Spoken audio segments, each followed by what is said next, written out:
Good morning, नमस्कार दोस्तों। आइए पुनः आप सभी का स्वागत है आपके अपने यूट्यूब चैनल संस्कृत प्रज्ञा में। मैं हूं आपका मित्र संतोष कुमार। दोस्तों, जैसा कि आप लोगों को मालूम ही होगा कि इस समय हमारे चैनल पर संस्कृत टीजीटी पीजीटी की आगामी परीक्षाओं की तैयारी हेतु संस्कृत साहित्य से महत्वपूर्ण अति लघुत्तरी प्रश्नोत्तरों का वीडियो देख रहे होंगे और आशा करता हूं कि ये प्रश्नोत्तर आपके लिए लाभप्रद होंगे। इसलिए यदि आप भी संस्कृत टीजीटी के अध्यापक बनना चाहते हैं तो हमारे चैनल को सब्सक्राइब करें और साथ में बेल आइकन को ज़रूर दबा दें ताकि इसी प्रकार की वीडियोज़ का नोटिफिकेशन आपके मोबाइल पर सबसे पहले पहुंच सके। तो दोस्तों, आइए आज का वीडियो जो कि अंबिका दत्त व्यास जी द्वारा विरचित शिवराज विजयम से है, इसको देखते हैं। तो दोस्तों, आइए पहला प्रश्न देखते हैं कि शिवराज विजयम के लेखक कौन हैं और इसका कथानक कैसा है। तो दोस्तों, इसका उत्तर होगा अंबिका दत्त व्यास और इसका कथानक है ऐतिहासिक। शिवराज विजयम के लेखक हैं अंबिका दत्त व्यास। अगला प्रश्न है, पंडित अंबिका दत्त व्यास जी ने अपना संक्षिप्त वृत्तांत कहाँ लिखा है। तो दोस्तों, इसका उत्तर है बिहारी बिहार में। पंडित अंबिका दत्त व्यास जी ने अपना संक्षिप्त वृत्तांत बिहारी बिहार में लिखा है। अगला प्रश्न है कि पंडित अंबिका दत्त व्यास जी के पिताजी का क्या नाम था। अंबिका दत्त व्यास जी के पिताजी का क्या नाम था। तो इसका उत्तर है दुर्गादत्त। इनके पिता का नाम था दुर्गादत्त। अगला प्रश्न है, अंबिका दत्त व्यास जी का जन्म कहाँ हुआ था। तो अंबिका दत्त व्यास जी का जन्म जयपुर में हुआ था। अगला प्रश्न है, पंडित अंबिका दत्त व्यास जी का जन्म कब हुआ था। तो इनका जन्म चैत्र शुक्ल अष्टमी संवत 1915 ईस्वी में हुआ था। अगला प्रश्न है, सुकाबी नाम से कौन विख्यात थे। सुकाबी नाम से कौन विख्यात थे, कौन प्रसिद्ध थे। तो इसका उत्तर होगा अंबिका दत्त व्यास। सुकाबी से दोस्तों अंबिका दत्त व्यास जी प्रसिद्ध थे। अगला प्रश्न, एक घड़ी अर्थात 24 मिनट में 100 श्लोक बना लेने के कारण अंबिका दत्त व्यास को किसकी उपाधि मिली। तो दोस्तों, इनको उपाधि मिली घटिका शतक की, क्योंकि एक घड़ी में ये 100 श्लोक की रचना कर लेते थे। अगला प्रश्न है, काशी की महासभा ने व्यास जी को किस उपाधि से विभूषित किया। तो इसका उत्तर है दोस्तों भारत रत्न से विभूषित किया। अगला प्रश्न है, अंबिका दत्त व्यास जी ने किसकी स्थापना की। तो अंबिका दत्त व्यास जी ने बिहारी संस्कृत संजीवनी समाज की स्थापना की। इसका उत्तर होगा बिहारी संस्कृत संजीवनी समाज की। अगला प्रश्न है, अंबिका दत्त व्यास जी की मृत्यु कब हुई थी।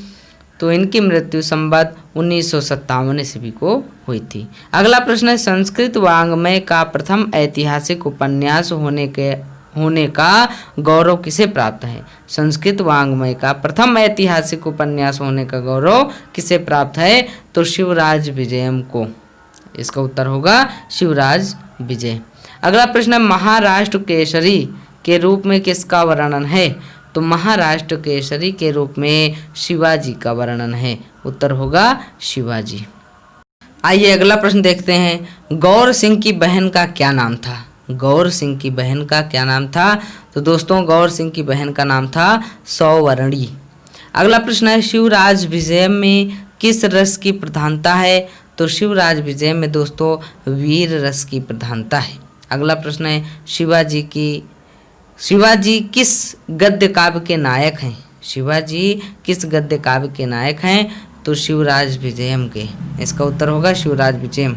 अगला प्रश्न है, बीजापुर का नवाब कौन है। तो बीजापुर का नवाब है दोस्तों शाइस्ता खां।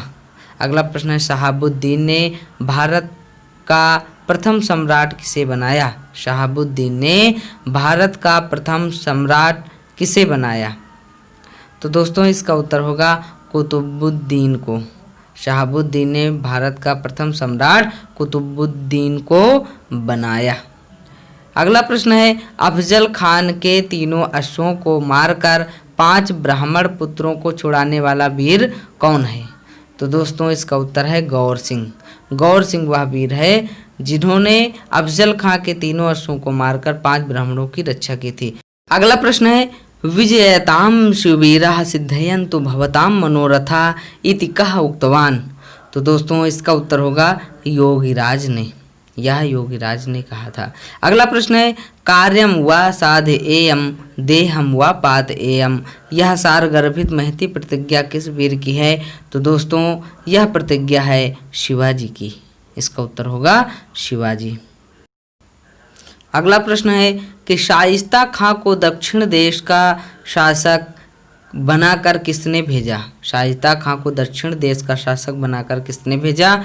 तो इसका उत्तर है दोस्तों औरंगजेब ने, दक्षिण देश का शासक औरंगजेब ने बनाकर भेजा। अगला प्रश्न है विक्रमादित्य को भारत भूमि छोड़कर गए हुए कितना समय बीत गया। तो इसका उत्तर है दोस्तों 1700 वर्ष। विक्रमादित्य को भारत भूमि छोड़कर गए हुए 1700 वर्ष बीत गया। अगला प्रश्न है पुंडरीक पटल पद का क्या अर्थ है। तो दोस्तों पुंडरीक पटल का अर्थ है श्वेत कमल। अगला प्रश्न है नेदियस पद का क्या अर्थ है। तो नेदियस पद का अर्थ है समीप। आइए अगला प्रश्न देखें। यवन युवक ने नदी के किनारे जिस कन्या का अपहरण किया था वह कहाँ थी। तो दोस्तों वह कन्या माँ की गोद में थी, इसका उत्तर होगा माँ की गोद में। अगला प्रश्न है योगीराज ने दूसरी बार समाधि कब लगाई थी। तो दोस्तों योगीराज ने दूसरी बार समाधि विक्रमादित्य के समय में लगाई थी, उत्तर होगा विक्रमादित्य के समय में। अगला प्रश्न है भारतवर्ष की वर्तमान दशा को कौन किससे जानना चाह रहा है। भारतवर्ष की वर्तमान दशा को कौन किससे जानना चाह रहा था। तो इसका उत्तर होगा दोस्तों योगीराज ब्रह्मचारी गुरु से। योगीराज ब्रह्मचारी गुरु से भारतवर्ष की वर्तमान दशा को जानना चाह रहे थे। अगला प्रश्न है सोमनाथ मंदिर को धूल धूसरित किसने किया था। सोमनाथ मंदिर को धूल धूसरित किसने किया था। तो इसका उत्तर है दोस्तों महमूद गजनबी ने। महमूद गजनबी ने सोमनाथ मंदिर पर आक्रमण करके उसको धूल में मिला दिया था। अगला प्रश्न है अध्वनीनम का क्या अर्थ है। अध्वनीनम का अर्थ है पथिक, इसका उत्तर होगा पथिक। अगला प्रश्न है अनिकिनी पद का क्या अर्थ होगा। तो अनिकिनी पद का अर्थ होगा सेना। अगला प्रश्न है योगीराज विक्रमादित्य के बाद जब समाधि से जगे तो दिल्ली का शासक कौन था।